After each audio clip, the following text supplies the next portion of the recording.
దర్శకుడు సుకుమార్ కాంబినేషన్ లో చరణ్ తదుపరి సినిమా ఉన్న సంగతి తెలిసిందే. ఈ సినిమా చిత్రీకరణ ఎప్పుడు ఆరంభమవుతుందా అని మెగా అభిమానులు ఆతృతగా ఎదురుచూస్తున్నారు. ఈ నెల 20న ఈ సినిమా షూటింగ్ ని మొదలు పెడతారు అనే వార్తలొచ్చాయి, కానీ అలా జరగలేదు. అంతా రెడీగా ఉన్న ఈ సినిమా షూటింగ్ ఎందుకు ఆరంభం అవడం లేదు అనేది అభిమానుల్లో అనుమానం వ్యక్తమవుతుంది. ఈ నెల 27న చరణ్ పుట్టినరోజు.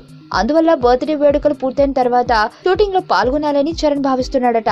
అందుకే ఆలస్యమవుతుందని అంటున్నారు. ఏప్రిల్ నుంచి ఈ సినిమా రెగ్యులర్ షూటింగ్ జరుపుకుంటుంది. ఈ సినిమాలో చరణ్ న్యూ లుక్ తో కనిపించబోతున్నాడు. దాంతో అందరిలో ఈ సినిమాపై ఆసక్తి నెలకొంది. సుబ్బు, నీకు తెలుసా, నాకు ఎర్లీ మార్నింగ్ ఒక కల వచ్చింది. నువ్వు నన్ను జ్యువెలరీ షాప్కి తీసుకెళ్ళి వడ్డానం కొనిచ్చావంట. ఏ టైంకి? గుర్తులేదు సుబ్బు, 5 అనుకుంటా. అదే మరి 5కి మీ బాబు వచ్చి బిల్లు కట్టినట్టు నాకు కాల్ వచ్చింది.